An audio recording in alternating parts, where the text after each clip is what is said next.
안녕하십니까.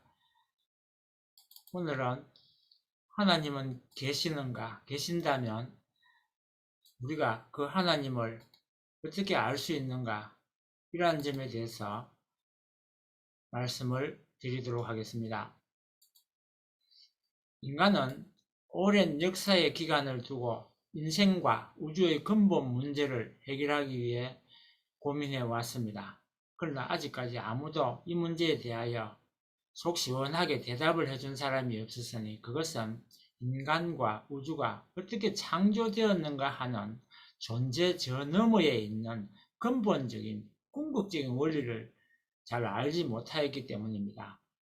보다 더 근본된 선결 문제는 결과적인 존재에 관한 것이 아니라 원인적인 존재에 관한 문제입니다. 그러므로 인생과 우주에 관한 근본 문제는 그것을 창조하신 하나님을 모르고서는 풀리지 않습니다. 인간의 문제를 알기 위해서 인간을 창조하신 분에게 물어봐야 합니다. 즉 하나님을 알아야 나를 알 수 있는 것입니다. 하나님의 이성성상과 피조세계에 대하여 말씀드리겠습니다. 하나님의 존재에 대한 증명이 바로 1절에서 이루어지고 있습니다. 왜냐하면 하나님의 존재 증명은 하나님에 대한 정의에서 시작되기 때문입니다. 하나님이란 무슨 뜻일까요? 우리는 그 하나님께서 보이지 않는 무형의 하나님으로 계시는데 그 보이지 않는 무형의 하나님을 어떻게 알 수 있겠습니까? 또 무형으로 계시는 하나님의 신성을 어떻게 알 수 있겠습니까? 그것은 하나님께서 만드신 피조 세계를 관찰함으로써 알 수 있습니다. 그러므로 사도 바울은 성경 로마서 1장 20절에 창세로부터 그의 보이지 아니하는 것들, 곧 그의 영원하신 능력과 신성이 그 만드신 만물에 분명히 보여 알게 되나니 그러므로 저희가 핑계치 못할지니라 라고 기록하였습니다. 마치 모든 작품은 그 작자의 보이지 않는 성품의 실체적인 전개인 것과 같이 피조세계의 삼라만상은 그것을 창조하신 하나님이 그의 보이지 않는 신성을 그의 실체 대상으로 전개해 놓으신 것입니다. 그러므로 작품을 보아서 그 작자의 성품을 알 수 있는 것 같이 이 피조 만물을 보아서 하나님의 신성을 알 수 있는 것입니다. 하나님의 신성을 알기 위하여 피조세계에 보편적으로 간직되어 있는 공통사실을 찾아보기로 합시다. 존재하는 것은 무엇이든지 그 자체 내에서뿐만 아니라 다른 존재들과의 사이에 양성과 음성의 이성성상이 상대적 관계를 맺음으로써 비로소 존재하게 됩니다.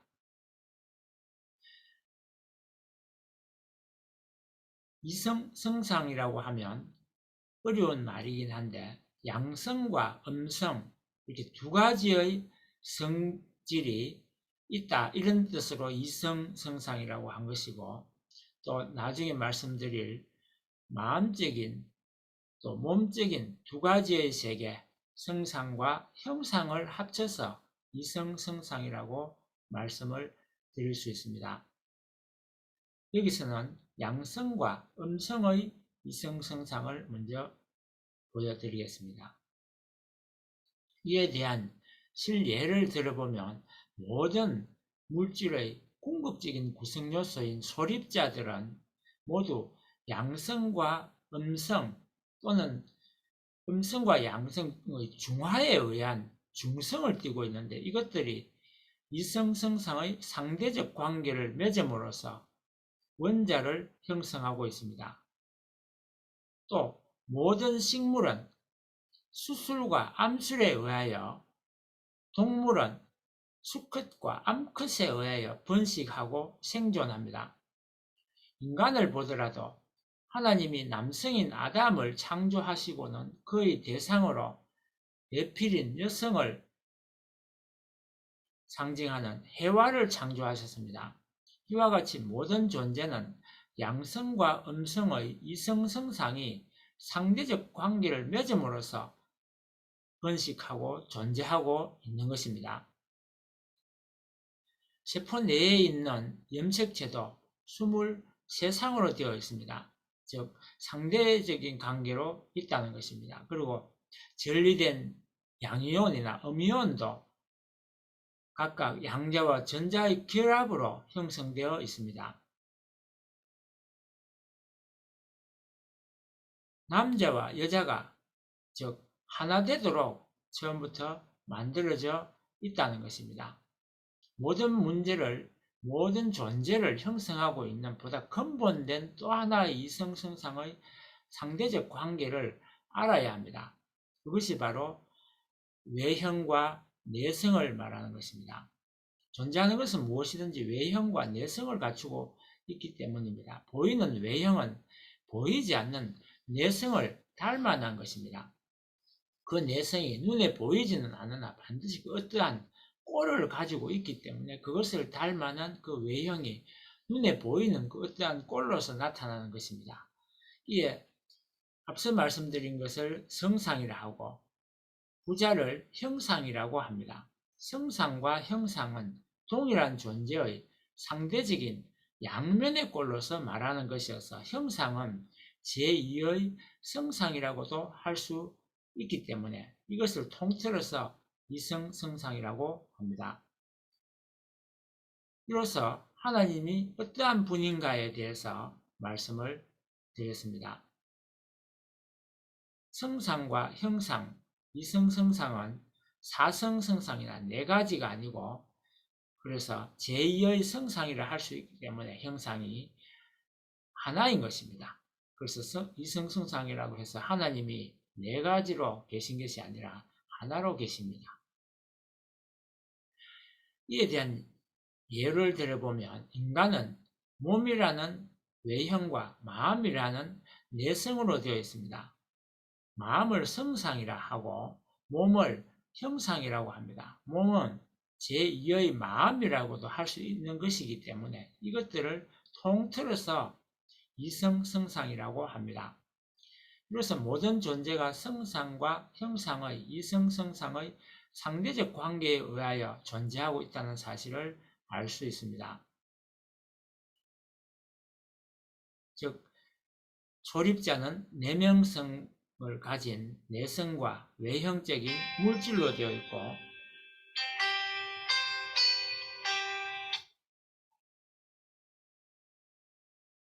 식물은 심과 육체로 되어 있으며 동물은 본능이라 할 수 있는 동물심과 육체로 되어 있습니다. 인간은 마음과 몸으로 되어 있고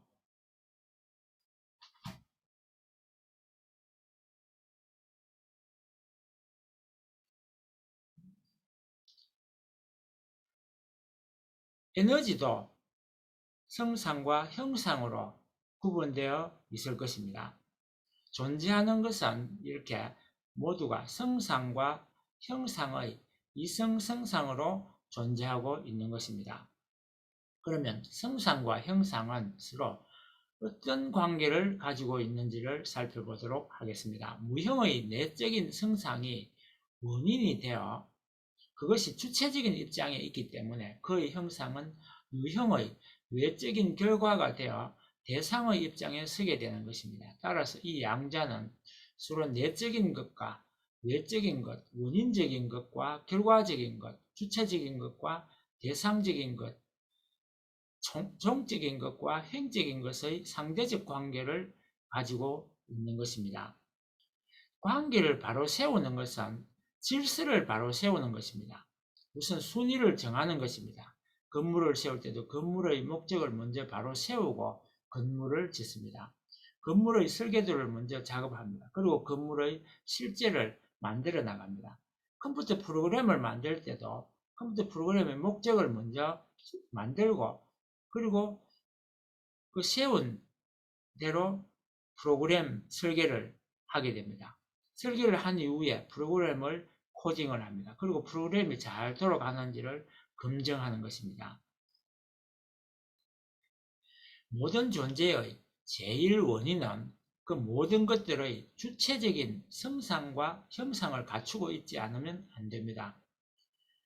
존재계의 이러한 제일 원인을 우리는 하나님이라고 부르며 그 주체적인 성상과 형상을 하나님의 본 성상과 본 형상이라고 합니다.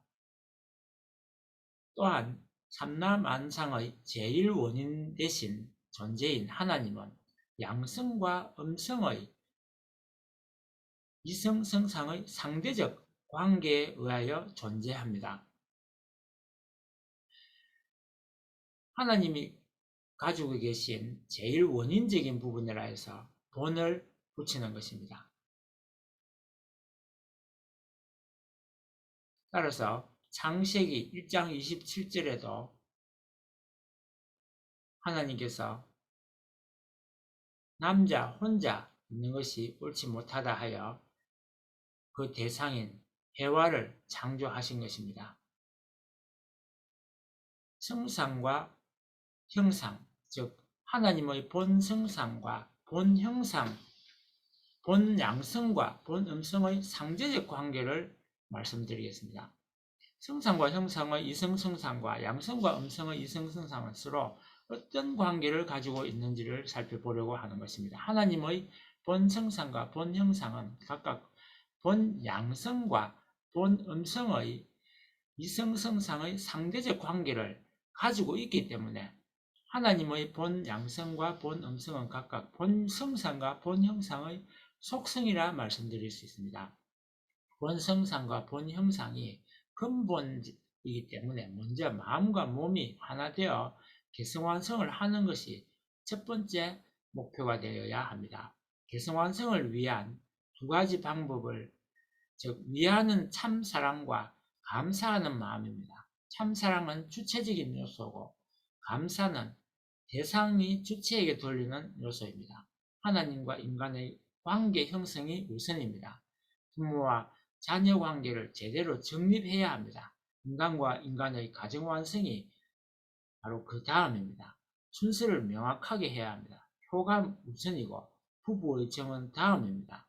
원인이 효이고 결과가 정입니다. 그러므로 양성과 음성의 관계를 살펴보면 양성과 음성은 각각 성상과 형상의 관계와 동일한 관계를 가지고 있습니다. 따라서 양성과 음성은 내외 원인과 결과, 주체와 대상, 또 종과 횡의 행동의 상대적 관계를 가지고 있습니다. 주체는 주는 사람입니다.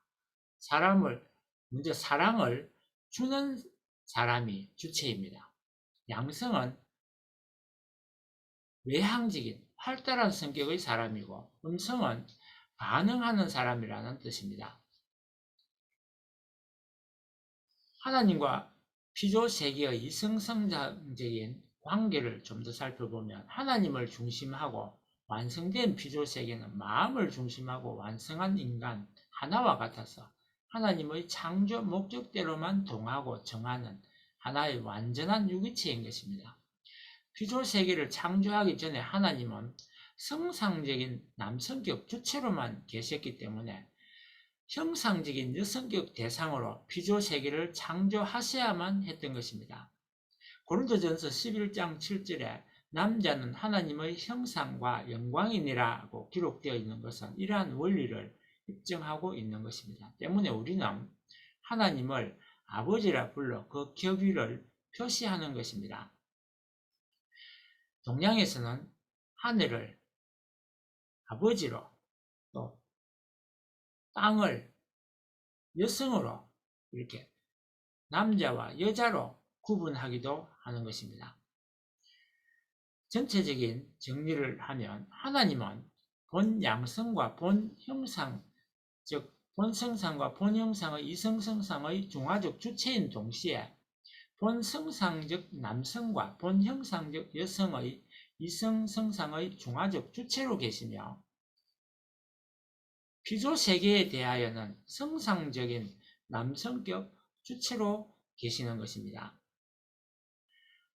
다음은 하나님과 피조세계와의 관계에 있어서 하나님과 피조세계의 세계는 어떠한 관계인가를 살펴보고 있는 중입니다. 피조물은 모두 무형의 주체로 계시는 하나님의 이성성상을 닮아 실체로 분립된 하나님의 실체 대상입니다. 이러한 실체 대상을 개성진리체라고 합니다. 인간은 하나님의 형상적인 실체 대상이기 때문에 형상적 개성진리체라고 하고, 인간 이외의 피조물, 즉 만물들은 상징적인 실체 대상이기 때문에 그것들을 상징적 개성진리체라고 합니다. 개성진리체는 모두 하나님의 실체 대상이기 때문에 그 각각 하나하나는 개별적인 것들은 모두 특별한, 특수한, 독특한 성격을 가지고 있는 것입니다. 그래서 개성진리체라고 하는 것입니다. 그것들이 각각 하나님의 본성상과 본형상을 닮아서 그 자체 내의 성상과 형상, 양성과 음성의 이성성상을 함께 갖추고 있습니다. 인간과 만물의 차이가 있다면 그것은 인간은 한 사람 한 사람이 하나님의 실제 대상인 반면에 만물은 한 종 한 종 하나하나가 하나님의 실체 대상입니다. 그리고 개성이란 말은 다 다르다는 뜻이고 진리란 말은 다 같다는 뜻입니다. 피조세계와 하나님과의 관계를 요약을 해보면 이성상상을 중심하고 하나님과 피조세계의 관계를 보면 피조세계는 무형의 주체로 계시는 하나님의 이성성상이 창조 원리에 의하여 상징적인 또는 형상적인 실체로 분립된 개성진리체로서 구성되어 있는 하나님의 실체 대상입니다. 이렇게 인간과 만물은 하나님을 실제 대상으로 분립되어 존재한다고 말씀을 드릴 수 있습니다. 하나님과 피조세계의 관계는 하나님과 피조세계는 성상과 형상의 관계와 같아서 내외 원인과 결과, 주체와 대상, 종과 행 등 이성성상의 상대적 관계를 가지고 있습니다. 이상 하나님의 이성성상과 하나님과 피조세계의 관계에 대하여 말씀을 올렸습니다. 다음은 만유원력과 수수작용 및 사위기대